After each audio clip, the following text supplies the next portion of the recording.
निवृत्ती उदारा सोपान देवा मुक्ता बाई नमो त्रिभुवन पावन अद्यत्रे जननी देवांती तपो ज्ञान वैराग्य भक्ति स्वरूपम सदानंदम शास्त्र संन्यास योगम मुखे यस्य वेदांत शास्त्रार्थमिति नमो नारायण ब्रह्मरूपं दयांते किल्यास्मरण ओय सकल विद्येति अधिकर कीर्ति बंधु श्रीचरण श्री गुरुंते ते नमस्कार शुक्लां ब्रह्म विकार सार परमान माध्यम जगत व्यापिनी वीणा पुस्तक धारिणी भैदां व्याभ्यांतकारापहां हस्ते स्फाटिकमाले कांचनदतिं पद्मासने संस्थितां वंदे तां परमेश्वरीं भगवती बुद्धिप्रदां शारदां आता अभिनववाग्विलासिनी हे तत्त्वव्याप्तकलाकारिणी हे श्री शारदा विश्वमोहिनी नमिनीया श्री राम राम रघुनंदन राम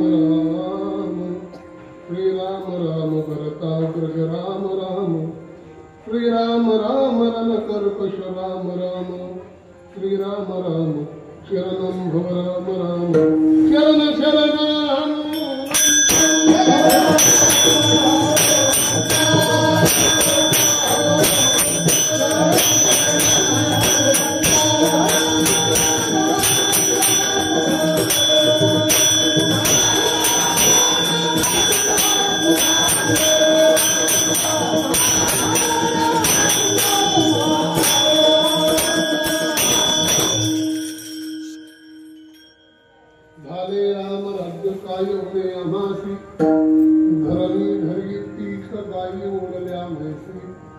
राम वेळो वेळा आम्ही गावो ओळीये दरिता कांदिता जेविता हे बाई प्रस्तुत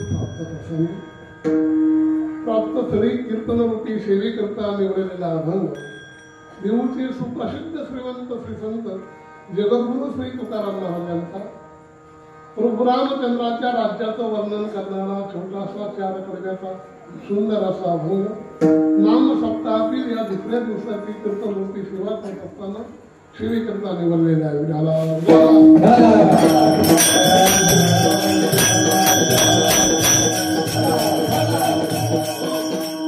अभंगावर विशेष चिंतन करण्याबद्दल प्राप्त ठिकाणी थोडासा परिहार घेणं कर्म प्राप्त आहे. उपस्थित सर्वांना माहिती साराभातप्रमाणे प्रभू रामचंद्र भगवान परमात्म्याच्या जयंती निमित्ताने रामनवमी निमित्ताने आणि मरुतीरायाच्या ही जयंती निमित्ताने हनुमान जयंती निमित्ताने आपल्या रांजणगाव या ठिकाणी मरुतीरायाच्या या पवित्र प्रांगणामध्ये मंदिर आहे.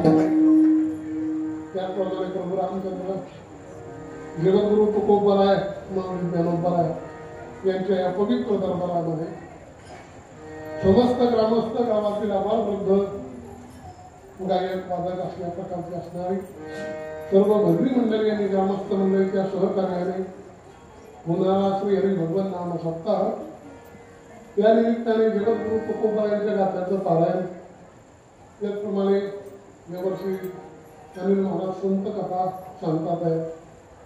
चांगली गोष्ट आहे. जीवनामध्ये भगवान परमात्म्याची कथा आणि संतांची कथा ही प्रेरणादायी आहे. नवे नवे मानवी जीवनाचं कल्याण करण्याकरता एवढ्या 2च कथा आहेत.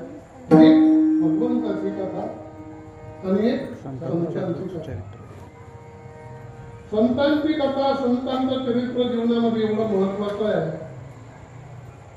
माऊली ज्ञानोबराय म्हणतात आपल्या जीवनामध्ये काही हरवलेलं आहे.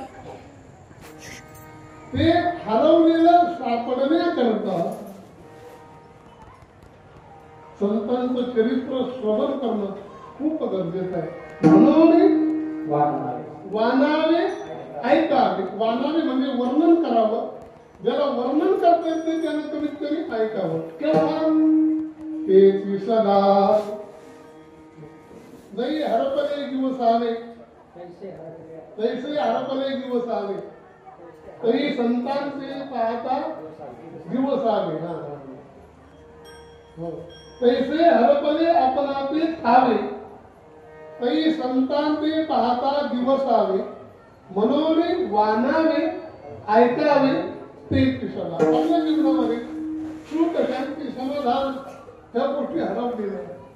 आणि त्या जीवनामध्ये प्राप्त होण्याकरता ज्ञान हरवलेलं आहे ते प्राप्त होण्याकरता संतांचं चरित्र ऐकणं खूप महत्वाचं आहे. ते संत चरित्र आपल्याला या ठिकाणी ऐकायला मिळतं आणि भगवंताची कथा तर सांगायलाच काम नको. भगवान परमात्म्याची कथा ही मानवी जीवाला पवित्र करणारी पावन करणारी.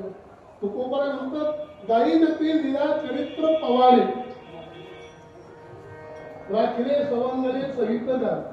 भगवान परमात्म्याचं चरित्र जीवनामध्ये निघाले. गुण गायीने आवडे कशा करतात जीवनामध्ये आनंद सुख शांती समाधान प्राप्त होण्याकरता एवढी दोनच चरित्र महत्वाची. आणि ते ऐकण्याचं एकच व्यासपीठ आहे ज्याला कीर्तन असं म्हणतात. कीर्तनामधलं व्यासपीठ सुद्धा आता नको नको ते कथा सांगायला लागलं हा नाईलाज आहे. परंतु संतांच्या भगवंताच्या कथा श्रवण करण्याचं एकच व्यासपीठ आहे. त्या व्यासपीठाचं नाव आहे कीर्तन. प्रवचन पारायण सुंदर अशा प्रकारचा ज्ञान यज्ञ या ठिकाणी चालू आहे. त्या ज्ञान यज्ञाची आज दुसऱ्या दिवसाची ही कीर्तनाची सेवा सर्व आदरणीय लहान थोर भजनी मंडळ या सर्वांच्या सहकार्याने त्यांच्या विनंतीवरून आज्ञेवरून माझ्याकडे आलेले सर्वांच्या सहकार्याने माझे परमपूज्य ब्रह्मलीन सद्गुरू महंत श्री नारायण गिरजी महाराज ज्यांच्या दरबारात आपण आहोत ते मारुतीराय आहेत. रामचंद्र लक्ष्मण महाराज सुद्धा आहेत. त्यानंतर माऊली ज्ञानोबराय जगद्गुरु तुकोबा या थोर संत महात्म्यांच्या भगवंताच्या कृपेने आपल्या संकल्पित वेळेमध्ये या अभंगावर जसं काही चिंतन करता येईल तसं आपण सर्वजण चिंतन करण्याचा प्रयत्न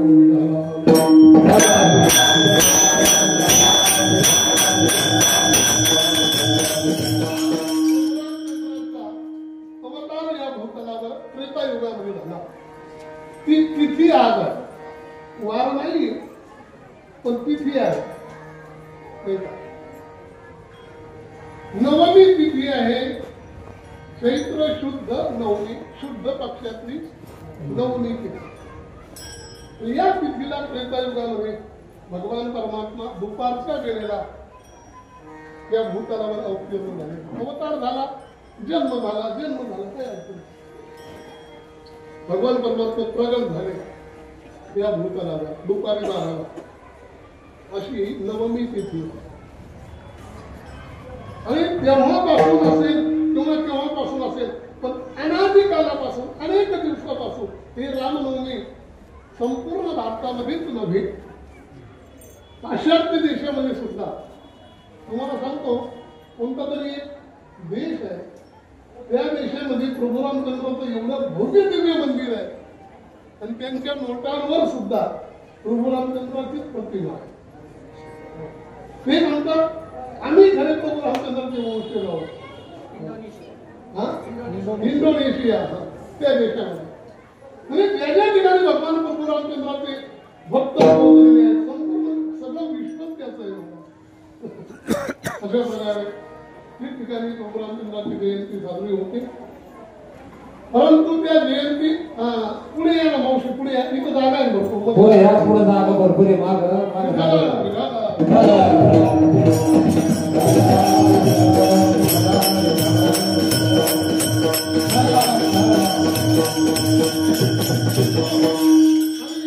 मोठ्या प्रमाणामध्ये गोकुळाष्टमी म्हणा हनुमान जयंती म्हणा रामनवमी मोठ्या उत्साहाने साजरी होत असते. फक्त साजरी करू नये. प्रभूची जयंती असेल प्रगट दिन असेल अवतार दिन असेल त्यावेळेला प्रभूचं जीवन चरित्र पाहिलं गेलं आणि त्यातलं आपल्या जीवनामध्ये काय उतरतो. मागच्या वर्षी आपण रामनवमी साजरी केली. प्रभू रामचंद्राचे विविध प्रकारचे गुण आपण बघितलं. भगवान प्रभू रामचंद्र मर्यादा पुरुषोत्तम आहेत. एक वाणी आहेत, एक वचनी आहेत, एक पत्नी आहेत, दिलेला शब्द मागे न घेणारे आहेत, प्रजेची आपल्या मुलाही पेक्षा जास्त काळजी घेणारे आहेत. अनेक गुण आहेत प्रभूकडे. त्यातले आपल्या जीवनामध्ये किती उतरू शकतात काय आपण प्रयत्न करू शकतो. संत महात्म्यांचे पुण्यतिथी असेल आपल्या गावामध्ये ब्रह्मलीन वंशी महाराज होऊन गेले, लासले बाबा होऊन गेले, कालेकर महाराज होऊन गेले.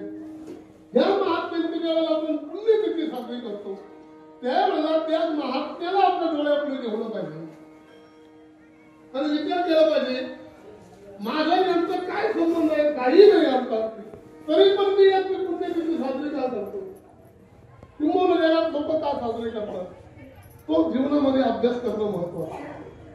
आणि मग यांच्या जीवनामध्ये काय चांगले गुण आहेत ते आपल्या जीवनामध्ये उतरवण्याचा प्रयत्न केला पाहिजे, तरच खऱ्या अर्थानं महात्म्यांच्या पुण्यतिथी आणि भगवंताच्या जयंती साजरी केल्याचं फल आपल्याला प्राप्त होतं. हा कदाचित एका महात्म्याजवळ प्रकृती धर्माप्रमाणे काही दोष असू शकतील, परंतु महात्म्यांचे दोष पाहिजे नसतात. प्रकृती धर्माप्रमाणे म्हणतो मग महात्म्याकडे पाहत असताना काक दृष्टी न ठेवता हौस दृष्टी घेऊन जायची. काक दृष्टी म्हणजे का? काक दृष्टी ज्ञानोबा म्हणतात कावळा असा आहे की तो हे सलगेला आहे का साधूक आहे का चांगला आहे, हा विवेकू कावळिया नाही जायचा, पण हंस आहे. हंस हंसापुढे जर तुम्ही पाणी आणि दूध एकत्र करून टाकलं, ज्ञानोबा म्हणतात चाटुकेली सांडसे आपली चोच मध्ये घालतो त्या पाण्यामध्ये दुधामध्ये, त्यातलं दूध शोषून घेतो, पाणी कसं ठेवतो. तर संत महात्म्याकडे पाहत असताना हंस दृष्टी ठेवायची. जे सारभूत आहे, जे आपल्या जीवनाचं कल्याण करणार आहे, ते आपल्या जीवनामध्ये उतरवण्याचा प्रयत्न करायचा.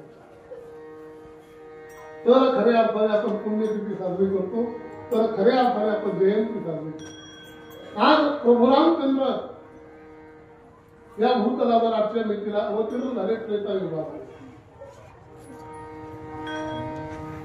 ही एक नवमी नावाची तिथी अशी आहे की या तिथीला भगवान परमात्म्याच्या नावाने ओळखलं जातं. प्रभू रामचंद्राच्या अवताराची चिकित्सा करत असताना काही वयोवृद्ध विद्वान मंडळींनी एवढी गोड चिकित्सा केली. ते म्हणतात पृथ्वीवर दैत्य रावणासारखे कुंभकर्णासारखे या पृथ्वीवर दैत्य उन्मत्त झाले, त्यांचा निपात करण्याकरता भगवान प्रभू रामचंद्रानं भगवान विष्णूने अवतार घ्यायचं ठरवलं. अवताराचं एक नियोजन झालं, निश्चितता. पुढे अवतार घ्यायचा भारत देशाला, कोणत्या राज्यामध्ये? उत्तर प्रदेशमध्ये. कोणत्या गावामध्ये? अयोध्या नावाच्या गावामध्ये. कोणत्या वंशामध्ये? सूर्यवंशामध्ये. कोणत्या कुलामध्ये? रघुकुलामध्ये. एखादा मंत्री गावात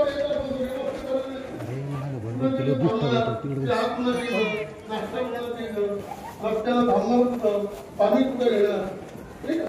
मग हा विश्वाचा मला काय पाहिजे, त्याला काही नियोजन करून येऊ नये, सगळं नियोजन चालू आहे. कोणत्या देशात? भारत देशात. कोणत्या राज्यात? उत्तर प्रदेशमध्ये. कोणत्या गावात? नगरी? अयोध्या नगरीमध्ये. कोणत्या कुलात? रघुकुलामध्ये. कोणत्या वंशात? सूर्यवंशामध्ये. कुणाच्या उदरी? कौशल्याच्या. हो, कुणाच्या? कौशल्या माता दशरथांच्या पोटी जन्माला घ्यायचं. सगळं नियोजन. बर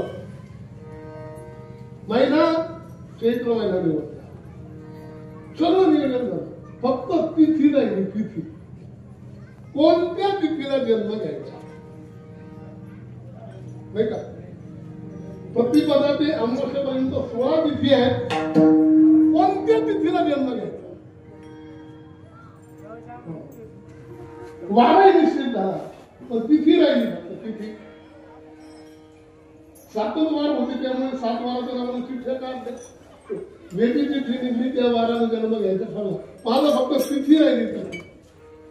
या सगळ्या तिथींना बोलून घेतलं भगवान परमात्म्याला वैकुंठाला.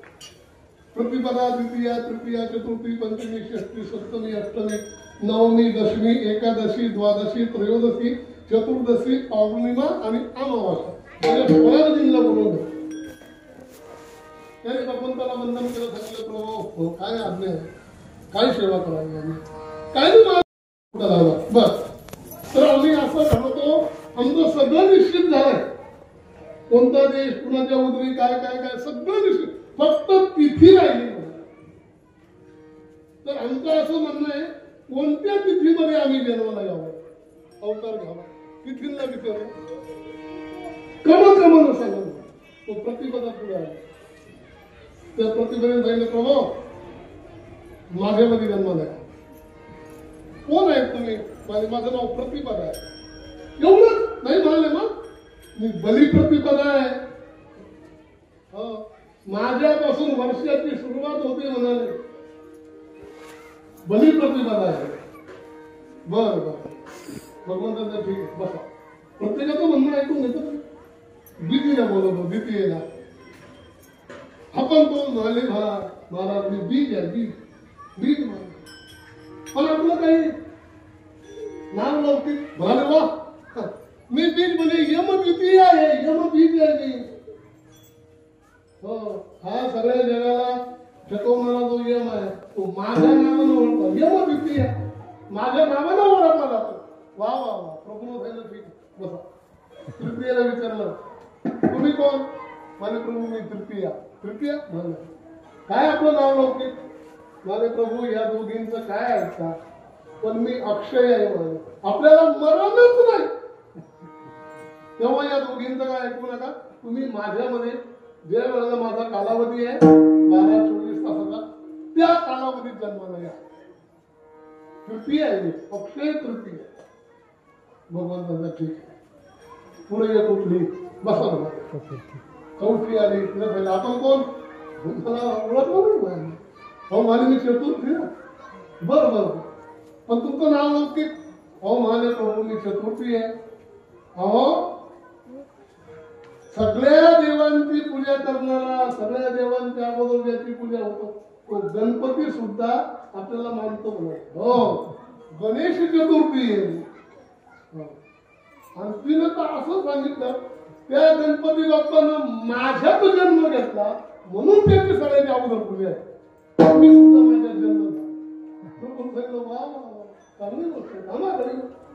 पंचमीला बोलतो, या तुमचं काय नाव? माझे प्रभू मी पंचमी. काय नाव लौकिक? माझे प्रभू आता माझं काय विचारता? मी ऋषी पंचमी आहे, मी नाग पंचमी आहे, मी वसंत पंचमी आहे. ऋषी मुनींची पूजा माझ्या दिवशी होते. पंचमी बरं म्हणाले, मग तुम्ही माझ्यात जन्म घ्या, माझ्यात अवतार घ्या. तुमची सुद्धा जगामध्ये ऋषीसारखी पूजा होईल. नागाला माझं नाव देतो, नागाची पूजा होते म्हणाले, नागपंचमी. भगवंतांसाठी बस. सृष्टीला बरोबर तुमचं काय होणं आहे? मी जायला प्रभू या कोणाचंच ऐकून तुम्ही सृष्टीला अवतार घ्या. का बरं? अहो म्हणाले, भगवान शंकराने सुद्धा आपल्यामध्ये अवतार घेतला आहे. असं माझं कोणता? माझे मल्हारी मारतं चंपा सृष्टी. वा वा वा, भगवंताचा सप्तमी बरोबर. नाही आपलं नाव काय? माझे प्रभू मी सप्तमी. पण काही नाव नव्हती जगामध्ये. माझे आहे ना काय? निवृत्त सप्तमी म्हणाले. हो, माझ्या सप्तमीमध्ये नर्मदा मैयेचा जन्म झालेला आहे. आणि सूर्याची सुद्धा पूजा आपल्याच कालावधीत होते. रक्त सप्तमी आहे. वा वा वा, आनंद.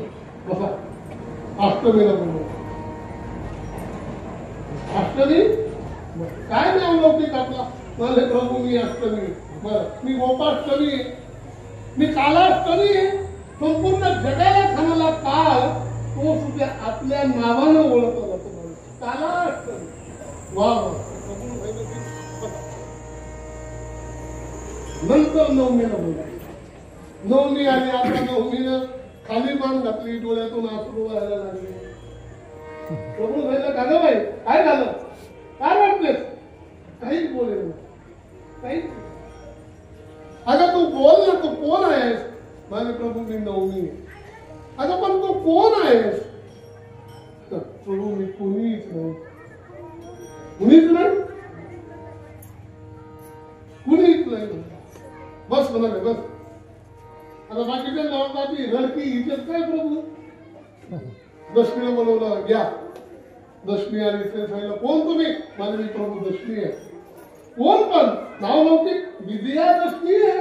माझ्याकडे तुम्ही जन्म घेतला ना तर तुमचा कधीही पराजय होणार नाही, अशी मी विजया दक्षिणी आहे.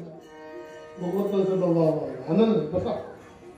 11वी तिला बोलवलं, या कोण तुम्ही? अरे प्रभू मी एकादशी. काय नाव लौकिक? प्रभू प्रत्येक 15 दिवसाला आपलं नाव बदलतं म्हणजे. हो 24 नाव आहे मला, 24. प्रत्येक महिन्याच्या शुद्ध पक्षाचं नाव घेणार, मध्य पक्षाचं नाव घेणार. हो एकदा उठवणी एकादश, एकदा झोपवणी एकादश. शयनी देवशयनी देव उठणी आणि 24 नाव लागतात. फार नाव लौकिक आहे. भगवंतांची बसा. द्वादशीला बोलवलं, बाई तुझं काय? ते पहिला मला द्वादशी होतं, पण नाव लौकिक वसुबारस आहे मी प्रभू. माझ्यामध्ये एवढी ताकद आहे की माझ्या दिवशी या वसुबारसेला गायत्री वापराची पूजा केली जाते. वसुबारस आहे मी. बर माझ्या नावानं सूर्य सुद्धा ओळखले जातात, 12 सूर्य. हो बरोबर ठीक. त्रयोदशीला बोलवलं, या तुमचं काय नाव असेल? माझं नाव त्रयोदशी. काय तुमचं नाव होती? प्रभू आता काय सांगायचं? मी धनत्रयोदशी आहे. माझ्या त्रयोदशीच्या दिवशी जर पूजा केली तर त्या माणसाला धनाला कमीच नाही होत. मी धनत्रयोदशी. चतुर्दशीला बोलवलं, बाई तुझं काय नाव? प्रभू माझं नाव चतुर्दशी. चतुर्दशी पण नाव लौकिक. अहो म्हणाले प्रभू माझं नाव लौकिक काय सांगायचं? मी अनंत चतुर्दशी. माझ्या नाव लौकिकला अंतच नाही म्हणाले. एवढं मी अनंत आहे. बर बर बर पौर्णिमेला बोललो, बोला तुमचं काय? पौर्णिमे सांगितलं.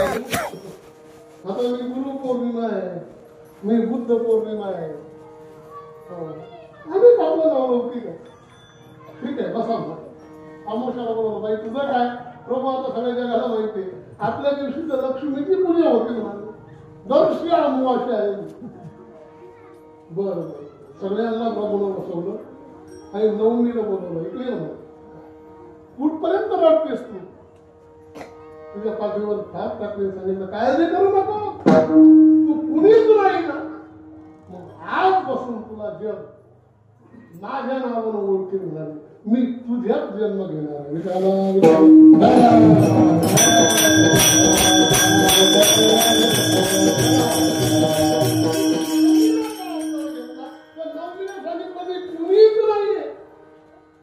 भगवंता समोर जीव गेला की जीवानं सांगितलं प्रभू मी तुम्हीच नाही.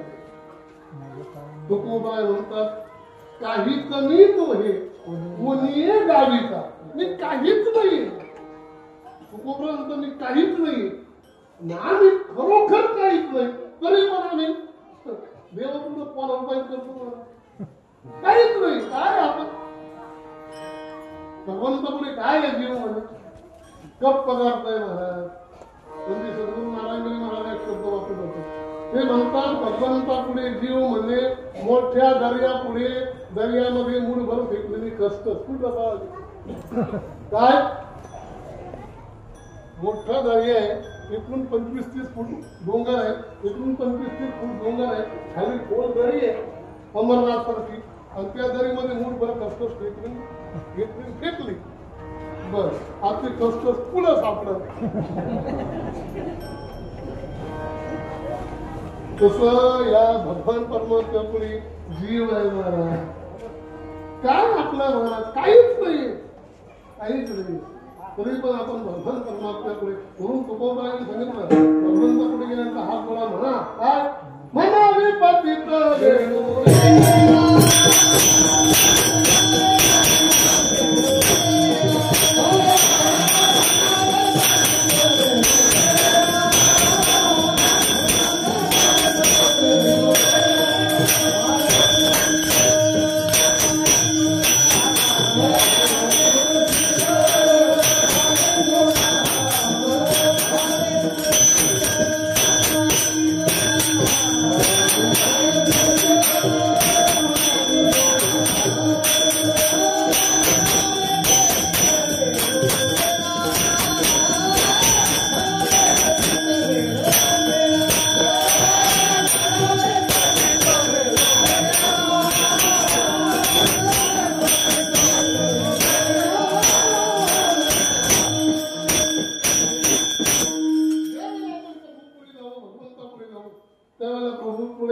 पसरून हात जोडून म्हटलं प्रभू मी पतित आहे, दीन आहे, अनाथ आहे. पण आपण हुशारकी घालतो भगवंताची, ते चालत नाही महाराज. एकटाही तिला भगवंतानं जवळ केलं नाही. जी म्हटली की प्रभू मी कुणीच नाही हो, कुणीच नाही, काहीच नाही. भगवंतांना काहीच नाही ना, मला काळजी करू. आता मी तुझ्याच जन्म घेतो आणि इथून पुढं माझ्या नावानं तुला लोक ओळखतील. राम नवमी अशी आजची तिथी आहे. या तिथीला भगवान परमात्मा या भूतलावर अवतीर्ण झाले आणि अवतीर्ण झाल्यानंतर प्रभूने अनेक लीला केल्या. त्यानंतर 14 वर्षाचा वनवास झाला. 14 वर्षाचा वनवास भोगून आल्यानंतर नियमाप्रमाणे प्रभूला राज्याभिषेक झाला. आणि राज्याभिषेक झाल्यानंतर काय परिस्थिती निर्माण झाली त्या परिस्थितीचं वर्णन तुकोबराय करतात. त्या परिस्थितीला म्हणतात रामराज्य. रामराज्य काय आहे? रामराज्य, रामराज्याचं वर्णन तुकोबराय या मनात करतातच करतात. परंतु वाल्मिकी रामायणामध्ये रामराज्याचं वर्णन केलं. काय होतं रामराज्यामध्ये? ज्यावेळेला प्रभू रामचंद्राचा राज्याभिषेक झाला तिथून पुढं परिस्थिती बदललेली आहे. त्या अयोध्या नगरीचीच नव्हे तर संपूर्ण त्या राज्याची. काय झालं तर वाल्मिकी ऋषी सांगतात नाधयो व्याधयैश्चैव. कुणाही व्यक्तीला रोग होत नव्हता. रोग रामाच्या राज्यामध्ये नाधयो व्याधयैश्चैव. रामे राज्यम प्रशासती. ज्या राज्याचं प्रशासन स्वतः प्रभू रामचंद्र करतात त्या राज्यामध्ये कुणालाही शारीरिक रोग होत नव्हता आणि मानसिकही रोग नव्हता. शारीरिक रोग नाही, मानसिक रोग. तो हाकवता हो देवा काय केलं तू येऊन कर काय करतो त्याला ऐकायचं आपलं विठ्ठल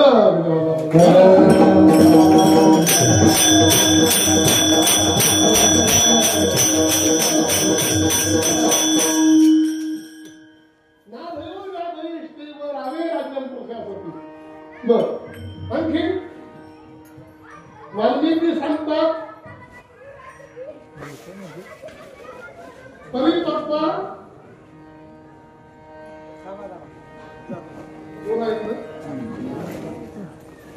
तत्वसस्या वसुमती. वसुमती म्हणजे पृथ्वी. तत्वसस्य सर्वौषधी निवसिता. सगळी औषध आणि धनधान्य पृथ्वी वेळच्या वेळी देतो. आणखी वाल्मिकी सांगतात न बालो म्रियते तत्र. प्रभू रामचंद्राच्या राज्यामध्ये कुणीही बालक मरत नव्हता. न युवा न च मध्यमा. कुणी युवक म्हणजे तरुणही मरत नव्हता. प्रौढ झालेली व्यक्ती मरत नव्हती. वयोवृद्ध होऊन पूर्ण आयुष्य संपल्याशिवाय माणसं मरत नव्हती. पण मला हे सगळं का घडत होतं तर त्याचं कारण वाल्मिकी सांगतात धर्मेण शासितम सर्व. सगळी लोक आपापल्या धर्माप्रमाणे आचरण करत होती. त्यामुळे नच बाधा विधी येते. त्यांना कसल्याही प्रकारचं दुःख नाही. हे रामराज्याचं वर्णन. मग असं रामराज्य केव्हा येत असतं माहिती का? रामराज्य केव्हा येतं? रामराज्य केव्हाही येत नाही. रामराज्य येण्याकरता प्रथमतः कबंध नावाचा राक्षस मरावा लागतो. नंतर वाली मरावा लागतो. नंतर रावण मारावा लागतो. आणि नंतर कुंभकर्ण मारावा लागतो. हे चौघं मेल्याशिवाय रामराज्य येत नाही. रामराज्य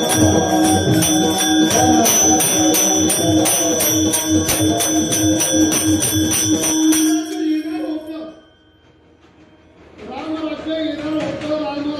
रामाची प्रभू रामचंद्राची अभिषेकाची राज्याभिषेकाची सगळी तयारी झाली होती.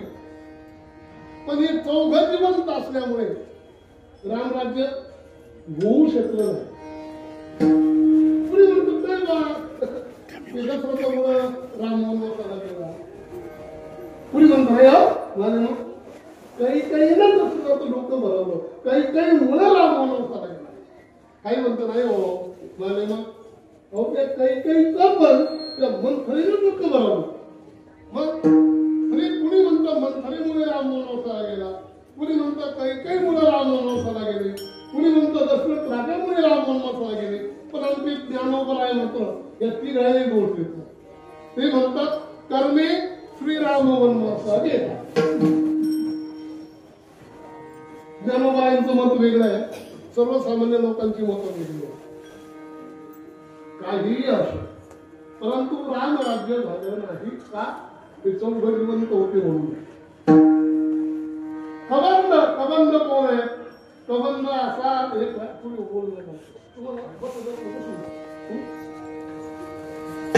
कबंध वाली रावण आणि कुंभकर्ण ते चौघ मरत नाही तोपर्यंत राम राज्य येत नाही. ज्ञानोबाईंनी ज्ञानेश्वरीमध्ये एक खूप सुंदर उदाहरण दिलं. ज्ञानोबा म्हणतात गाव सुखी गाव होतं.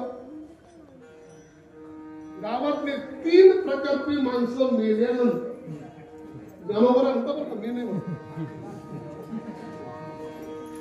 प्रत्येक गावात 3 प्रकारची माणसं आहेत.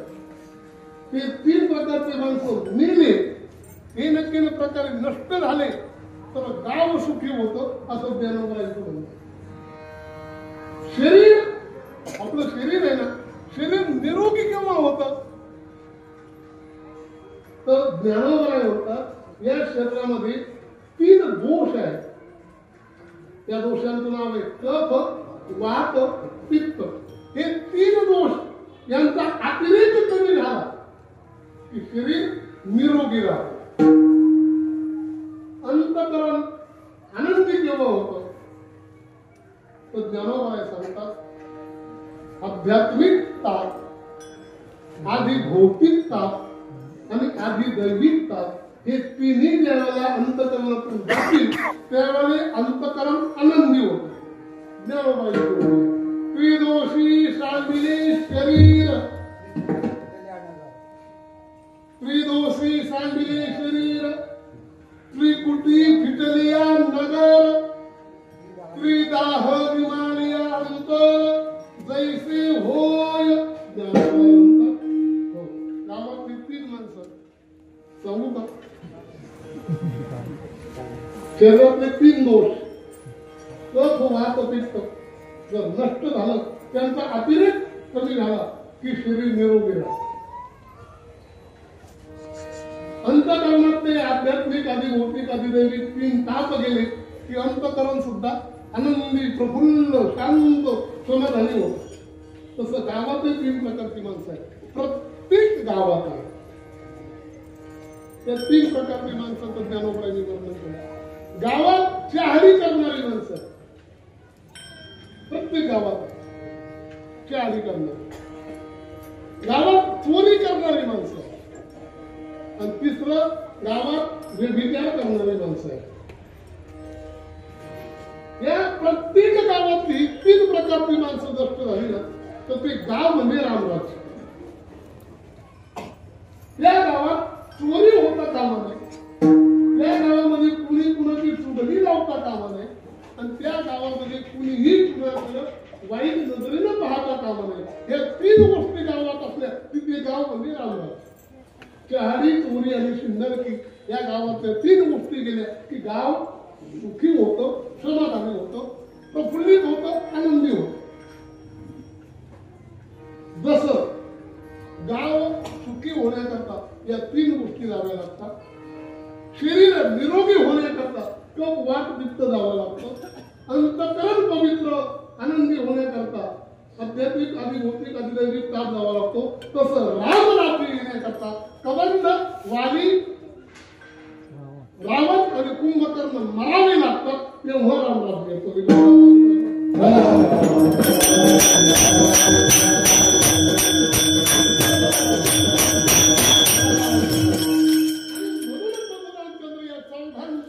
पारिपात्य करण्याकरता वनवासाला गेले. हे त्याचं खरं उत्तर आहे. कारण रामराज्यामध्ये कबंध हा सुद्धा प्रतिबंध करणार आहे.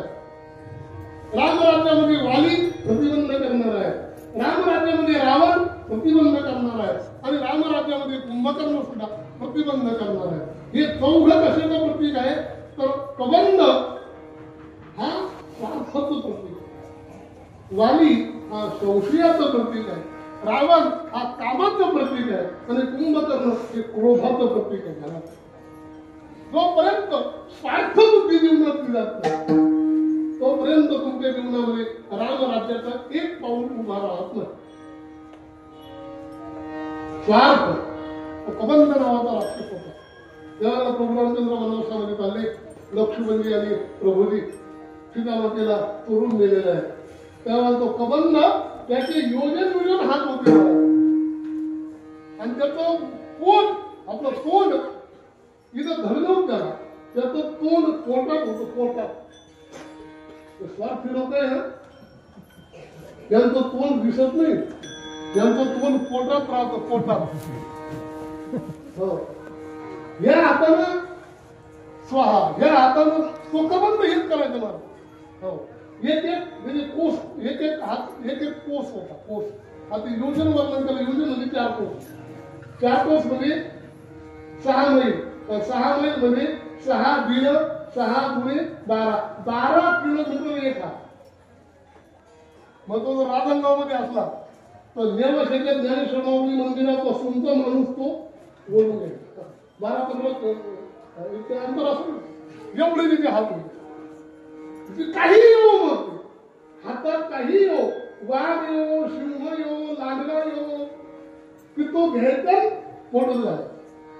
म्हणजे पोटात तोडून ते गडद करून झाले. प्रभू रामचंद्रांना लक्ष्मण सापडले त्या चावडीमध्ये. लक्ष्मण आज्ञा लागले, प्रभू वाचवा मला. का बरं माझं काहीच चाललं म्हणाले. यानं पटत नाही मला. शेवटी प्रभूनं तलवार काढली आणि त्याचे दोन्ही हात छाटले. दंडापासून हातच छाटले आणि माझं खाणं बंद झालं. आणि प्रथमतः वनामध्ये भगवंतानं कबंध मारला. कबंध नावाचा राक्षस. कबंध म्हणजे स्वार्थ. आपल्या जीवनामध्ये रामराज्य यावं असं वाटत असेल तर प्रथम स्वार्थ. तो स्वार्थ अनेक प्रकारचे सांगितले. कशाचाही स्वार्थ. त्याला ग्रामीण भाषेमध्ये म्हणतात मतलबी माणूस. मतलबी हा मतलब स्वार्थ जोपर्यंत आपल्या जीवनातला नष्ट होत नाही तोपर्यंत रामराज्य येत नाही. कबंधाला मारलं त्यानंतर कबंधाला मारून भगवान परमात्मा पुढे आहे. किष्किंधा नगरीमध्ये वालीला मारलं. वाली कोण आहे? वाली म्हणजे संशयी वृत्तीचा व्यक्ती. तुम्हाला कसं रामायणामध्ये रामायण तुम्ही ऐकलंय, भागवत ऐकताय, रामायण ऐकताय. प्रभू रामचंद्रातून वालीचं काही वाटलं नव्हतं. परंतु तो वाली अशा प्रकारचा माणूस होता की वाली आणि सुग्रीव हे दोघं भाऊ हे शक्य. एकी रात्री एका राक्षसानं वालीला आव्हान दिलं युद्धाकरता. वाली रात्री उठला. त्याला सगळ्यांनी आवडलं. जाऊ नका, जाऊ नका. सुग्रीवाने आवडलं, दादा जाऊ नको. पण तो वीर आहे महाराज. तो क्षत्रियाला एक सण होत. शौर्यम तेजो ध्रुपी राक्ष ही शौर्य शुभाचं वर्णन आहे. रात्री महाराज तो गदा घेऊन त्या राक्षसाच्या बाजूला. आता शेवटी लहान भाऊ आहे सुग्रीव. त्याला तो भाऊ कुणी जाऊ दिलं आपण भाऊ आहे. मग तो सुग्रीव मागे पळतो. शेवटी तेव्हा राक्षसाने बघितलं की दोघ आहे आपण येतोय. तो पळायला लागला. पळता पळता तो पुढे, हे दोघं भाऊ मागे. शेवटी तो एका गुहेमध्ये शिरला राक्षस. गुहेमध्ये शिरल्यानंतर वालीला सांगितलं हे बघ सुग्रीवा तू इथं जाऊ, तू नको मध्ये. मग मी याकडे जातो आणि याला मारतो. मी याला मारेपर्यंत तू इथं जा. ठीक आहे म्हणून मग तो वाली आतमध्ये गेला. त्या राक्षसाला मारलं. पण त्या बालीला त्याला मारण्याकरता 1 वर्ष लागलं. 1 वर्षाचा कालावधी तो दिवस थांबलेला आहे सुग्रीव, 1 वर्षभर. आणि 1 वर्षानंतर प्रकार असं झाला, त्या गुहेतून रक्ताचा मोठ आला. रक्ताचा सुग्रीवाला म्हणलं रक्ताचा पूर आलाय. अर्थात आपल्या भावाचं काही बरोबर झालं असं. मग आता राक्षसी आपल्या नदीमध्ये परत उपद्रव निर्माण करेल म्हणून त्याला भला मोठा डोंगर आणला, त्या गुहेच्या दाराजवळ ठेवला आणि निघून आला. नदीमध्ये सांगितलं असं असं झालं. लोकांना वाईट वाटलं. 8-10 दिवस गेले आणि त्यानंतर लोकांनी सांगितलं महाराज आता पर्याय नाही. मग काही असं म्हणाले राजाशिवाय मजा नाही, तुम्ही राजकारभार स्वीकार. बळजबरीने लोकांनी त्या सुग्रीवाला गादीवर बसवलं. सुग्रीवाला गादीवर बसवल्यानंतर 8-10 दिवसांतो ते गुहेतून बाहेर आला. खूप प्रयत्न केला त्यानं, तो दगड बाजूला केला, बाहेर आला. बघितलं सुग्रीव तर इथे नाही. येऊन बघितलं तर राज्यामध्ये सुग्रीव तर आपल्या आसनावर बसलेला. इतका राग आला. सुग्रीव धावत आला, काय धरले, खूप समजावून सांगितलं. ऐकायलाच तयार नाही होत. ऐकायलाच तयार नाही. नाही तुझी इच्छा होती, तुला असं म्हणतो मी मरावं, हे राज्य मला मिळावं, हे याची बायको मला नको नको ते बोलला. सगळं लोक सांगतात, तो भाऊ सांगतो, ऐकायलाच तयार नाही. शेवटी लाख मारून काढून दिलं आणि बायकोही विसरून घेतली. हा संशय आहे. एवढं सांगतो तो ऐकत नाही. हा वाली संशय आहे आणि अन्याय आहे. आपल्या जीवनामध्ये अन्याय करण्याची प्रवृत्ती आणि संशयी प्रवृत्ती जोपर्यंत जात नाही तोपर्यंत राम राज्याचा दुसरा पाऊल आपल्या जीवनामध्ये पडत नाही. कारण संशय वृत्तीला ज्ञानेश्वरीमध्ये ज्ञानोबा सांगतात, म्हणून संशयावरी थोर अनेक पाप नाही घोर, हे विनाशासी वागूर प्राणीयसी. म्हणून संशय वृत्ती हो ही जीवनामध्ये नष्ट झाली पाहिजे. तर राम प्रभूच्या राज्याचं दुसरं पाऊल आपल्या जीवनामध्ये पडेल. त्यानंतर रावण आपलं सर्वांना माहिती, ज्यानं स्वतःच्या चुलत सुनेवर सुद्धा बलात्कार केला. इतका कामाच्या आहारी गेलेला रावण, त्यालाही मारावं लागलं. क्रोधानं व्यापलेला, आळसानं प्रमादानं व्यापलेला कुंभकर्ण मारावा लागला. आणि नंतर प्रभू अयोध्येला आले आणि मग मात्र सर्वांना आनंदी आनंद झाला. आणि मग प्रभूचं राज्य शासन सुरू झालं. आणि प्रभूचं राज्य शासन सुरू झाल्यानंतर काय झालं तिथं हे तुकोबर आहे अभंगाच्या पहिल्या खंडात.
राजी झाले आणि झालं काय म्हणाले आता काय आम्हाला कमी नाहीये तो कोपर्यंत काय उणे आम्हाला उणे म्हणतात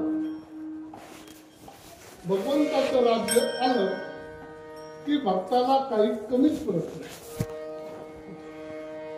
तो ह्या बाबतीमध्ये नामदेवराय सुद्धा म्हणतो विठोबाचे राज्य मानित्य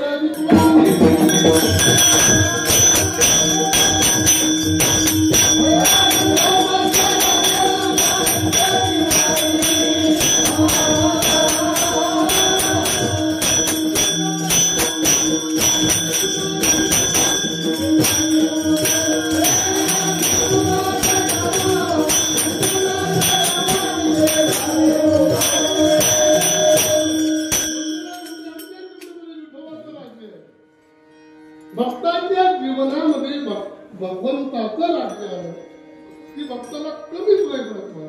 विठोबाचे राज्य आलं नित्य दिवाळी तुकोबा म्हणतात असं नामदेवराय म्हणतात एकच फक्त वर्षातली एक दिवाळी नित्य दिवाळी.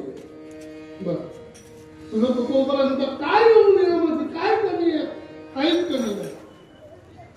काय झालं पण महाराज त्या रामराज्यामध्ये तुकोबा म्हणतात धरणी धरी पीक गायी बोलल्या म्हैसी. तुकोबरांत प्रभू रामचंद्र राजे झाले त्या राज्यामध्ये अशी पद्धत झाली अशी परिस्थिती बदलली की धरणीनं पीक धरायला सुरुवात केली. तत्व सस्या महिमती मग ती पृथ्वी पिकं देऊ लागली. हो का त्याचं कारण आहे वेळच्या वेळी पाऊस पडू लागला. पाऊस पडू लागला त्यामुळे पृथ्वी पिकू लागली. नुसती पिकच वेगळे मग फळं फुलं सगळं वेळच्या वेळी. अहो ज्ञानोबाईंनी जे चांगले आदर्श राजे होऊन गेले त्यांच्या राज्याचं वर्णन करून असंच केलं.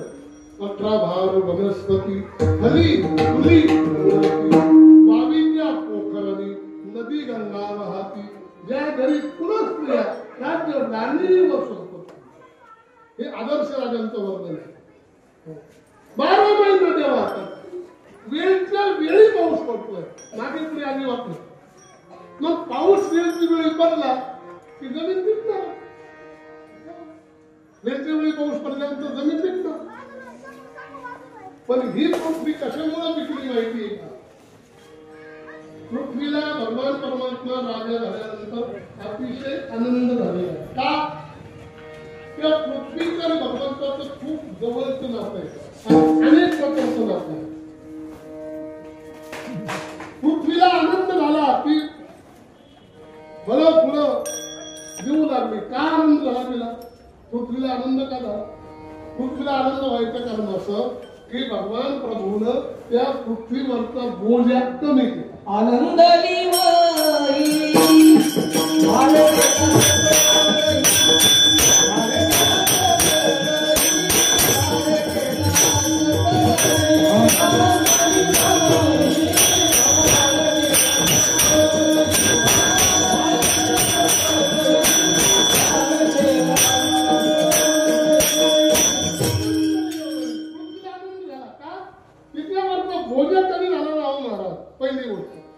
कारण ती भगवंताला तक्रार करते. पृथ्वीवरील दैत्य नातले ते फार शोषविना भार मचाता. त्या पृथ्वीवर दैत्याने एवढा उन्माद केला एवढा पाप केलं की त्यांचा बोजा मला झाला. हो आणि त्या दैत्यांना मारल्यामुळं पृथ्वीवरचा बोजा कमी झाला म्हणून ते आनंद झाला म्हणून ते पिकं देऊ लागली. पहिलं कारण. दुसरं कारण पृथ्वी ही भगवान परमात्म्याची बायको आहे. एका नात्यानं आपण सकाळी उठल्यानंतर म्हणतो ना कराग्रे वस्ते लक्ष्मी करमध्ये सरस्वती करमूले तू गोविंदान प्रभाते करदर्शनम. दुसरा श्लोक आहे समुद्र वसने देवी पर्वतस्तन मंडले विष्णू पत्नी नमस्तुभ्यम पादस्पर्शम क्षमस्वने. हे पृथ्वी माते समुद्रावर तुझं वास्तव्य आहे. पर्वत हे तुझ्या स्तनाच्या ठिकाणी आहे. तू विष्णूची पत्नी आहे. मी आता तुझ्या शरीरावर पाय ठेवतो म्हणून मला क्षमा कर असं अंथरुणावून उठल्याच्या वेळेला म्हटलं पाहिजे असा नियम आहे सनातन वैदिक धर्मामध्ये. विष्णूची पत्नी आहे एका नात्यानं. मग आता विचार करा, आपला नवरा राजा झाला, कुणाला आनंद होणार नाही? सरपंच झाला तरी बघा भेटे बांधून नाचत नवरा सरपंच झाला, त्याची बायको त्याच्या बहिणी बाळ्या ह्या भेटे बांधून नाचत द्या. सरपंच झाला याच्या एवढ्या एवढ्या वारीचा हा राजा झाला, मग बायको आनंद होणार नाही. मग तिने हिरवा शालू नेसून आली ना ती सुद्धा. दुसरं नातं. आता तिसरं नातं या जन्मातलं. या जन्मामध्ये प्रभू रामचंद्र पृथ्वीचे जावई आहे, जावई. मग जावई राहिलं सासूला आनंद होणार की नाही? आणि कीर्तनकार लोक सांगतात ना, सासूला शेण सायन जावई नाही आवडतो. माझा जावई राजा झाला. नातं माहिती तुम्हाला? सीता मातेचा जन्म कुठून झाला? भूमीतून झाला ना. हो नाही का? नांगरांचा फाळतावत होता तिथं. तुम्ही रामायण ऐकलं, सांगायची गरज नाही. पृथ्वी ही सीता मातेची आई आहे आणि ती सीता माता प्रभू रामचंद्राची पत्नी आहे. मग पत्नीची आई नात्यानं कोण आहे? सासू. मग जर जावई राजा झाला तर सासू आनंदानं मग नाही का? का बरं त्या सासूनं नथ लावून देऊ नये? का सासूनं जरी काढलं पातळ घालू नये? जावई राजा झाला हो म्हणून ती सासू सुद्धा नसलेली. कशानं? पिकानं. तिकडं तिकडं हिरवगार असा आनंद आहे. बरं एवढंच नव्हे तर गायी ओळल्या म्हशी. त्याला तुकोबरा म्हणतात. गायी दूध दुभते आल्या, म्हशी दूध दुभते आल्या. आता गायी म्हशीचा काय संबंध? संबंध असा नाही. पाऊस वेळच्या वेळी पडतो. पाऊस वेळच्या वेळी पडत असल्यामुळे जिकडे तिकडे गवत झालेलं आहे, डोंगरांवर गवत झालेलं आहे. आणि गायी ज्या वेळेला डोंगरावर चरतात त्यामध्ये वेगवेगळ्या प्रकारच्या औषधी असतात. त्या औषधी त्यांच्या पोटामध्ये गेल्यानंतर त्या वेळच्या वेळी लागतात. त्यानंतर गायी पूर्वी गाव गुरं जेव्हा चरायला जायचे तेव्हा डॉक्टर कोण गाय लावायचं काम पडत नव्हतं. का? ती गाय 2-3 महिन्याचं पोट दिसायला लागल्यानंतर मग तो गुराची खाण्याचा मावशी गाय कोणती लागली ना. बरोबर बरं हे 10 रुपयाची आणखी द्या सांगायची गरज नव्हती ना. का बरं असं का होत होतं? ज्यावेळेला गायी रानात चरायला जातात ध्यानात ठेवा, त्यावेळेला त्या रानामध्ये वेगवेगळ्या प्रकारच्या वनस्पती त्या खातात. वेगवेगळ्या प्रकारच्या वनस्पती खाल्ल्यानंतर त्या वेळच्या वेळी लागतात, वेळच्या वेळी त्या जणतात आणि वेळच्या वेळी लागल्यामुळे वेळच्या वेळी जणल्यामुळं ते वेळच्या वेळी भरपूर प्रमाणात दूध देते. गाय बाहेर करून जी येते ना त्या गाईचं दूध पवित्र असतं. त्या गाईचं दूध शुद्ध असतं. त्या गाईचं दूध म्हणजे दूध नसून त्या गाईचं दूध म्हणजे अमृत आहे. ती बाहेर करून आली पाहिजे. गावरान गाई पूर्वी बाहेर करून यायचं. स्पेशल स्वतंत्र भारत सरकारनं त्याकरता गाई रान म्हणून प्रत्येक गावाला रान दिलं. आता तुम्ही त्याचं राष्ट्रीकरण केलं तेव्हा नाही झालं. लोकांकडे फिरणाऱ्या गाई राहिल्या नाही. मग गाई अशा आहे आता त्या 10 वाजता निघून सोडायच्या हपका द्या 10 वाजता आमच्या वेळेला दिवसभर करायच्या तरी 5 वाजता आरामात घरी यायचं. रोग येत नाही गायांना काही. झाडपाला खायच्या नव्हत्या, वनस्पती खायच्या वेगवेगळ्या प्रकार. गायी दुभत्या कशा झाल्या, म्हशी दुभत्या कशा झाल्या त्याचं कारण सांगतो तुम्हाला. वेळच्या वेळी पाऊस पडतो त्यामुळं वेळच्या वेळी सगळी फळं फुलं पानं वृक्ष वेली दिव्य औषधी तयार होतात, उगवतात आणि जनावर न कळत जनावर एवढं ज्यांनी गावरान गाय एवढी ज्यांनी ध्यानात ठेवा. गावरान गाय जो झाडपाला खाणार नाही समजायचं विषयी झाला. कडुलिंब गाय खाते. कडुलिंबाची पानं गाय खाते. पण तुम्ही असं कधी बघितलं सीताफळाची पानं गाईनं खाल्ली. सीताफळाची पानं किती हिरवा हिरवा असू दे, सीताफळाची पानं तुम्ही गाई कुठे टाका बरं. सीताफळ कडुलिंब खाते बरं का. सीताफळाची पानं जर शुगरवाल्या माणसानं चगळून फेकून दिली, चगळायचं पान फेकून देते, साखर कमी होते. गाय ते सीताफळाचं पान खातो का? तिच्यातली शुगर कमी होईल म्हणून खातो. खरंच उपक्रम असंच आहे. सीताफळाचं पान गाय खाणार नाही, कडुलिंब खाईल. तुम्ही टाकून का गावरान गाय म्हणजे गावरान गाय जो पदार्थ जे झाड खाईल ते औषधी, जे खाणार नाही ते विषारी.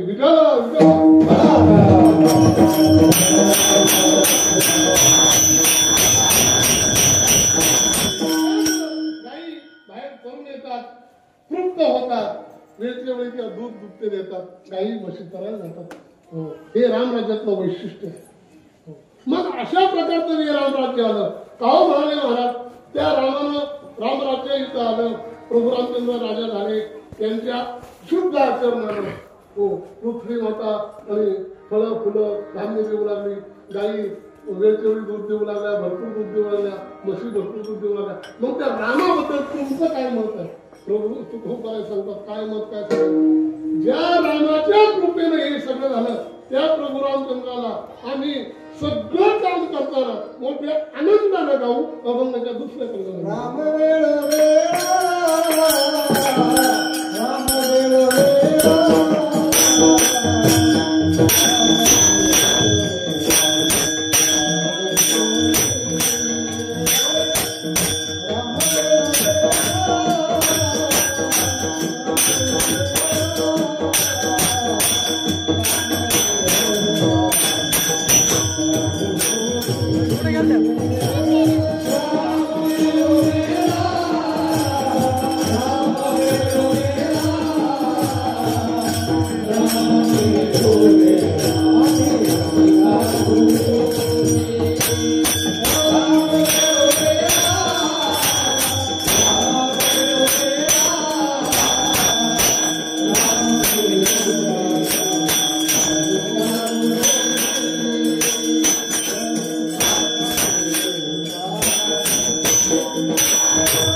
राम वेळोवेळा आम्ही गाऊ ओवी वेगवेगळ्या प्रकारे ओव्याच्या माध्यमातून त्या प्रभू रामचंद्राला आम्ही गाऊ. काय काय करताना म्हणे दळिता कांदिता जीविता गिवाई. भगवान परमात्म्याचं नामस्मरण आम्ही दळताना कांदताना जेवताना नातवाला सुद्धा हेच म्हणतात.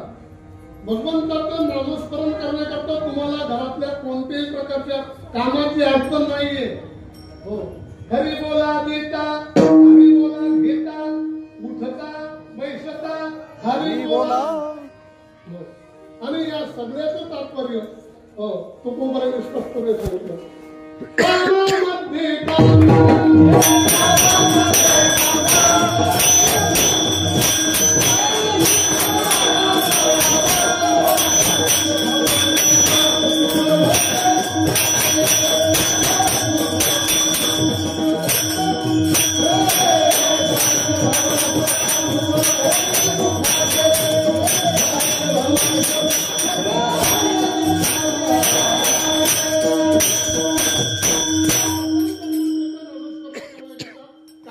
काहीच अडचण नाही. तुकोबरा म्हणतात कानामध्ये काम काही अडचण नाही. तुम्ही पोळ्या लागता म्हणाले हो पोळ्या लागता लागता कोणतं काम करत नाही ना.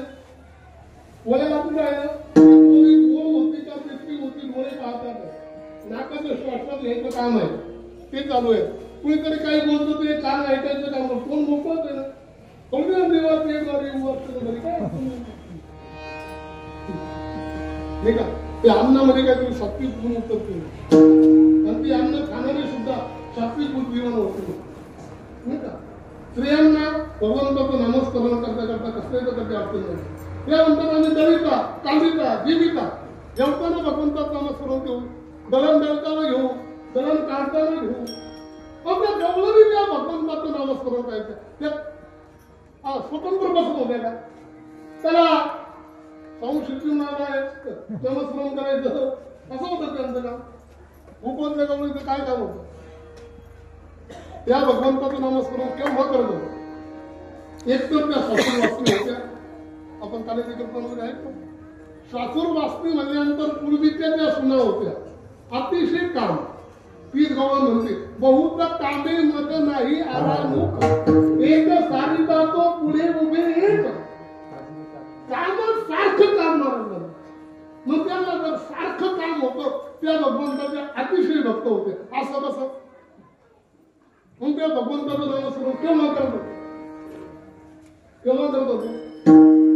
महाराज सर्व कार्य काम करत असताना पाण्याला निघल्या का त्या पाण्याला निघल्या तरी त्या एकमेकाला म्हणत नव्हत्या. ती इकडे गेली ती तिकडे गेली. मग पाण्याला जाताना सुद्धा त्यांची चर्चा तीच होती. मला कुणीतरी सांगितलं माझे महाराज आमच्या गावामध्ये तिथं बीड जिल्ह्यामध्ये एक गाव आहे आणि महाराज त्या गावातल्या खुरपायला जाणाऱ्या बाया रस्त्यानं चर्चा करतात. काय चर्चा करतात. विवेक म्हणजे काय तू पाठ केला का विवेक म्हणजे काय. ती म्हणते अगं विवेक काय वैराग्य पाठ झालं माझं. ती म्हणते तुला शंभर माहिती खुरपायला जाणाऱ्या बायांचा विचार सागर तयार विचार सागर आपले जे खेळकर सर होते ना त्यांच्या गावी प्रवचन होतं. त्या प्रवचन होऊन मी गेले तिथं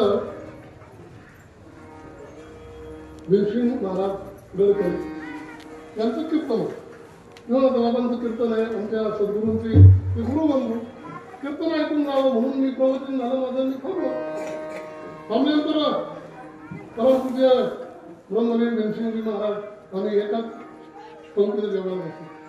तेव्हा त्यांनी सांगितलं मला महाराज तुमचं प्रवचन सुंदर झालं ऐकायला मिळालं मला.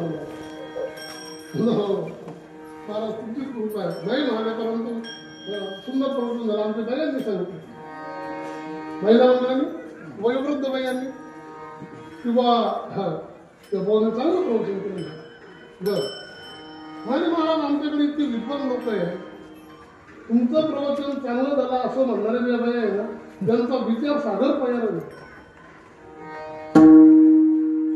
आदानी बाया कृपायला जाणाऱ्या बाया रस्त्यानं चर्चा करतात. विवेक म्हणजे काय वैराग्य म्हणजे काय क्षम म्हणजे काय दम म्हणजे काय श्रद्धा म्हणजे काय उपरम म्हणजे काय तितिक्षा म्हणजे काय विपरीत भावना म्हणजे काय सहसंभावना म्हणजे काय ही चर्चा करतात बाया कृपायला जातात.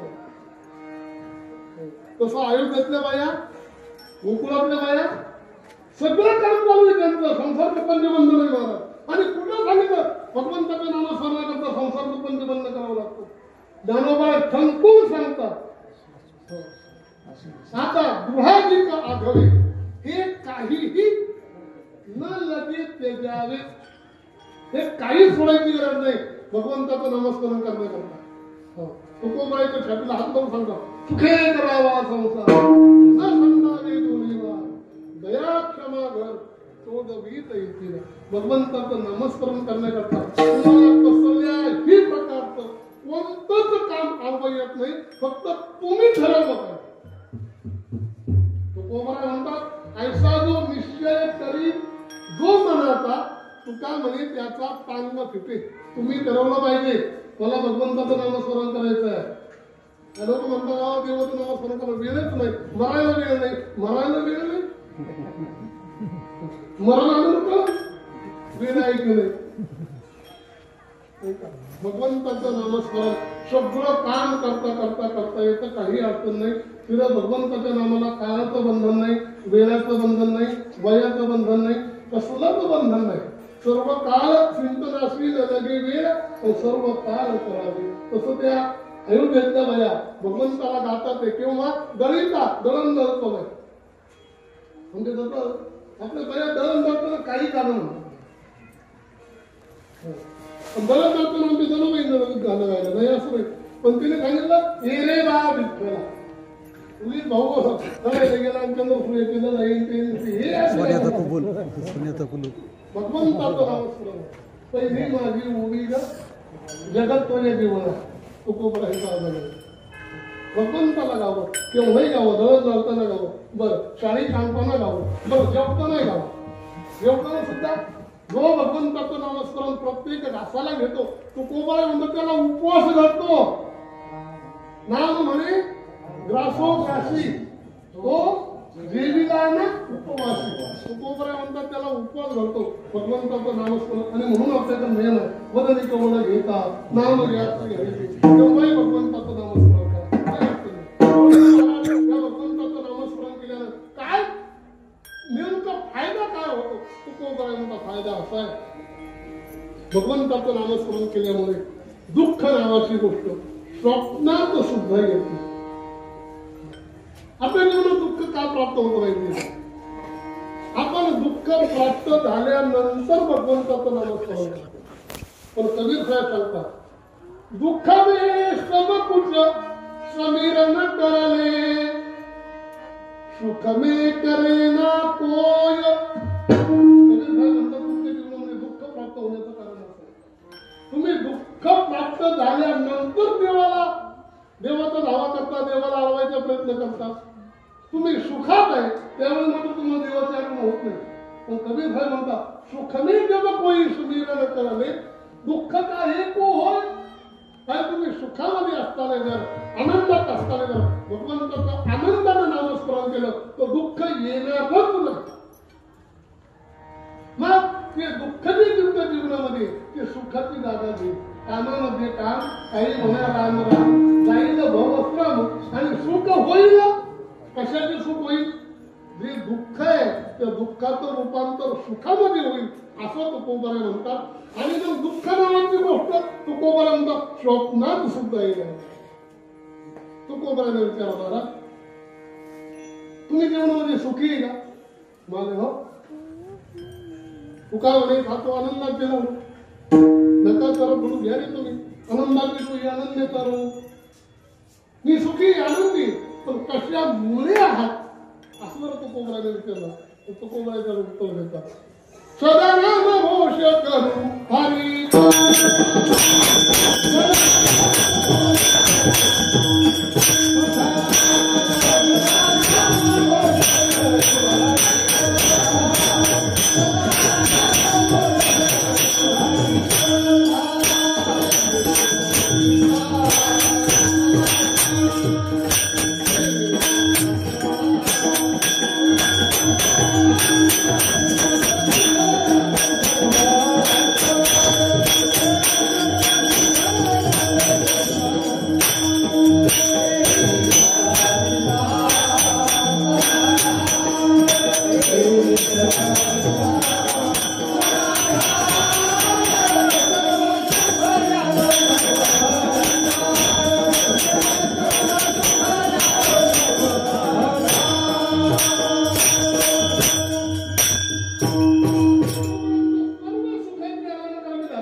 कदाचितता समाज भगवंताचं सतत नामस्मरण चालू आहे, त्यामुळे आनंद आहे. आणि त्या रामाच्या प्रभुरामचंद्राच्या नगरीचे लोक दळताना कांताना जेवताना त्या भगवंताचं नामस्मरण करतात. त्याचा परिणाम दुःख नावाची गोष्ट त्यांच्या स्वप्नात सुद्धा येत नाही. तुकोबांचं आणखी एक प्रमाण आहे, दुःख ते कैशी नाही स्वप्नाशी, भुक्ती मुक्ती झाल्या कामारी दासी, त्यांचे वर्णत्व हा पाशी, हो सुखे राहिला असे प्रेमा. तुकोबरा म्हणता आमच्या सुद्धा जीवनात स्वप्नात दुःख नाही हो, आपल्या उलट आहे. आपल्या स्वप्नात सुख नाही आणि त्यांच्या स्वप्नात दुःख नाही. तेच वर्णन या अभंगात सुद्धा करतात. त्या अयोध्येतल्या लोकांची अशी अवस्था आहे, त्यांच्या स्वप्नात सुद्धा त्यांना दुःख नावाची गोष्ट पाहायला नाही. अभंगाच्या तिसऱ्या स्वप्नी दुःख न देखे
एवढंच नव्हे, सतत भगवंताचं नामस्मरण होईल. त्या भगवंताच्या नामस्मरणाचा आणखीन एक परिणाम असा आहे, तो कोबरांचा नामाच्या गजरे भय सुद्धा काही काळाची सुद्धा भीती नाही. हे कशामुळे घडतं माहिती का? तर तुकोबरा म्हणतात ही भगवंताच्या नामस्मरणाची ताकद आहे. आणि वाल्मिकींचं म्हणणं असं आहे, धर्मेण शाश्वतम सर्वम. सगळी लोक आपापल्या धर्माप्रमाणे आचरण करतात. कुणीही कुणाच्या धर्मात हस्तक्षेप करत नाही. आणि सुख नावाची गोष्ट आहे ना, ही धर्माला चिकटू नये. सुख आणि धर्म या दोघांचं जवळचं समीकरण आहे. ज्ञानोबाय सांगतात, गुरु तेथे ज्ञान नाही, दया तेथे धर्म, धर्म तेथे सुखाधर्म नाही. दया तेथे धर्म, धर्म तेथे सुखागम, धर्म तेथे सुख आहे. धर्म आणि सुख या एकदम जवळच्या वस्तू आहेत. जर तुमच्या जीवनामध्ये धर्माची हानी झाली तर जीवनामध्ये दुःख आहे, आणि धर्माची जर तुमच्याकडून आणि पालन झालं तर तुमचं जीवन सुखी, तुम्हाला दुःख आहे. ज्ञानोबा ज्ञानेश्वरीमध्ये वर्णन करतात. ज्ञानोबा वर्णन करतात, जर तुमच्या जीवनामध्ये धर्म मोडला तर जीवनात दुःख आहे. ज्ञानोबा म्हणतात, अगा स्वधर्म जरी लोपला तरी सर्व सुखाचा थारा मोडला. जैसा दीपासवे हरपला प्रकाशू जाय. सुख कुठे आहे? सुख ज्ञानोबा तुमच्या जीवनामध्ये जर स्वधर्माचा लोप झाला तर समजावं तुम्हाला कोणतंच सुख मिळणार. सर्व सुखाचा थारा मिळणार. ऐहिक सुख नाही, लौकिक सुख नाही, शारीरिक सुख नाही, मानसिक सुख नाही, बौद्धिक सुख, कोणतं सर्व सुखाचा थारा मिळणार. कशाप्रमाणे लोकांना कळावं याकरता त्या लोकांना सांगतात, जैसा दीपा सवे हरपला प्रकाश उदय. तुम्हाला सगळ्याला या सगळ्या गोष्टीचा आनंद भोगायचा आहे. कसला टाळकरी छानपैकी दिसतात, या लहान बालिका सुंदर सजून आलेले आहे, पेटी मास्तर पेटी वाजवतात आहे, पखवाजवाले पखवाज वाजवतात आहे, कार्यकरी कसे प्रामाणिकपणे उभे आहेत, ऐकणारे सगळे आनंदाने ऐकतात आहे, कीर्तनही रंगात आलेलं आहे आणि अचानक लाईट गेली. किती आनंद होईल माणसाला. काय होईल? लाईट गेली आणि निर्मिती बी चालू होईल. म्हणजे सगळे आनंदावर ठीक आहे. कार्यकरी पाहायला मिळणार, ह्याला बालिका पाहायला मिळणार, सगळे आनंदावर काय सर्व सर्व सुखाचा फारा प्रकाश गेला की सगळ्या सुखावर पाणी. ही प्रकाश खूप महत्वाचा आहे. जर तुम्हाला या सगळ्या गोष्टीचा आनंद डोळ्यानं उपभोगायचा असेल, त्यातरी गायक वादक श्रोते कीर्तनकार या सगळ्या गोष्टीचा सर्व आनंद उपभोगायचा असेल तर प्रकाशाची गरज आहे. या प्रकाशामुळे या विजेमुळे आवाज तुमच्यापर्यंत पोहोचतोय. जो प्रकाश आहे, सुंदर वातावरण चौकळ आहे, पण प्रकाशच गेला की सगळं वातावरण विस्कळीत होऊन जातं. तसं धर्म नावाचा प्रकाश आपल्या जीवनातून गेला की तुम्हाला कोणतंच सुख मिळत नाही असं ज्ञानोबरायचं ठाम मत आहे. म्हणून भगवान परमात्म्याने गीतेच्या 3ऱ्या अध्यायामध्ये आणि 18व्या अध्यायामध्ये 2 ठिकाणी एक श्लोक परत पाहताना 3ऱ्या अध्यायामध्ये अर्जुनाला सांगितलं, भगवंताने अर्जुना तुला जर सगळ्या सुखाची प्राप्ती पाहिजे असेल, तुला जीवनामध्ये आनंद पाहिजे असेल, तुला जीवनामध्ये सुख शांती समाधान प्रफुल्लता तेजस्विता या सगळ्या गोष्टी हव्या असेल तर तुला श्रेयान स्वधर्मो विगुण परधर्मा स्वनुष्ठिता स्वधर्मे निधनं स्थैर्य परधर्मो भयावह. अर्जुना तुला आपापल्या धर्माचं पालन करावं लागेल. तुला स्वतःचा धर्म आचरण करत असताना तू मेला तरी तुला सुख मिळेल. मेला तरी पण स्वधर्मे निधनं स्थैर्य परधर्मो भयावह. खूप सुंदर वगैरे श्लोकावर ज्ञानोबाई म्हणतात, अगा स्वधर्मो हा तुला जरी का कठीण जाहो तरी तो ती अनुष्ठीला भला देखी एर आचारू जो परवा तो दिसती देखे किर परवा परी आचरणेने आचरावा आपला. ज्ञानोबाई म्हणतात, इतरांचा धर्म तुम्हाला दिसायला गोड वाटत असेल तरी पण आपला परमप्रिय धर्म सोडू नये. म्हणून माझ्या शंभू राजानं प्राण जाण्याची वेळ आहे. हो, हाल हाल केले परंतु माझ्या शंभू राजानं आपला परमप्रिय धर्म सोडला. स्वतःच्या धर्मात मृत्यू जरी आला तरी तो मृत्यू श्रेयस्कर असतो असं भगवंताने सांगितलं. हीच गोष्ट परत 18व्या अध्यायात झालेली. अर्जुना श्रेयान स्वधर्मो विगुणः परधर्मा स्वनुष्ठितान स्वभाव नियतम कर्म कुर्वन्नाप्नोति मोक्षम्. अर्जुना आपापल्या धर्माचं पालन करत असताना तुला कोणताही पाप तुला स्पर्श करू शकत नाही. हे धर्माची ताकद आहे. इतर धर्म कितीही चांगला असू द्या परंतु ज्ञानोबाईने खूप उदाहरण शूद्रा घरी अगदी पक्वान्य हे ती बरवी ती विजय केली सेवावी दुर्बळी हाला हे उदाहरण दिलं. ज्ञानोबाई म्हणतात, इतर स्त्रिया किती सुंदर असल्या पण लहान बाळकाला त्या स्त्रियांशी काही घेणं नाही.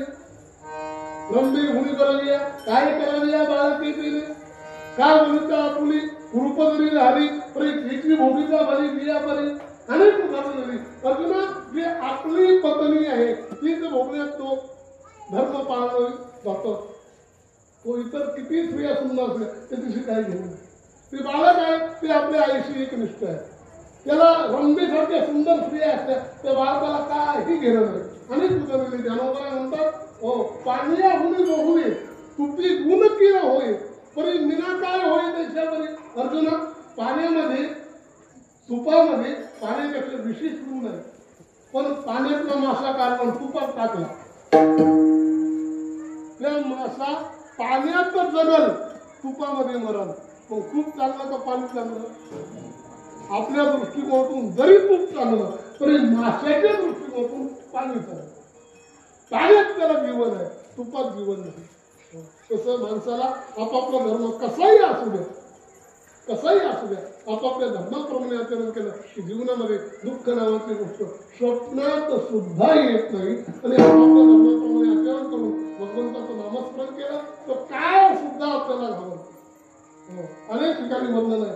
दड दड दड दड दुड दुड दुड परस्पला तरी काळा बापुडी आहे शिवनाम शीतळमुखी श्रीपा कापडी आहे. तुका म्हणे काळ आता करून शके बर काळ गुलाम सलाम करी तुझ्या घरी राहतो जगा काळ खाय आणि मी हे कशाच्या जोरावर तुको बराय सांगतात भगवंताच्या नामस्मरणाच्या जोरावर एक धर्मचरण करावं भगवंताचं नामस्मरण करावं. स्वप्नातही दुःख येणार नाही आणि तरी काळ सुद्धा तुम्हाला तरी काळाची भीती नाही मग तुमची भीती त्याला वाटेल. तुको बराय म्हणतात स्वप्नी हे दुःख कोणी न देखी डोळा नामाच्या गजरे वय सुटले कळिका. हे रामराज्याचं वर्णन. तुम्हाला सांगू रामराज्यामध्ये अनेक गोष्टी महत्वाच्या आहेत. रामराज्यामध्ये माणसालाच काय पण कुत्र्याला सुद्धा न्याय मिळत नाही. त्याला रामराज्य म्हणतात. कुत्र्याला न्याय. वाल्मिकी रामायणामध्ये असा प्रसंग आलेला आहे. एकदा प्रभू रामचंद्र राज्य झाल्याच्या वेळेला त्यांचा नियम होता दररोज ते राजसिंहासनावर येऊन बसले ते लक्ष्मण सांगितलं लक्ष्मण जा बाहेर जा कुणाची काही तक्रार आहे का पाहू नये. लक्ष्मणजीने बाहेर जावं. दरबारात कोणी बोललं दरबारामध्ये कोणी आलेलं आहे का बघावं. राज दरबारात कोणी नसेल तर परत यावं. एक दिवस त्या राज दरबारामध्ये कुत्रा आलेला कुत्र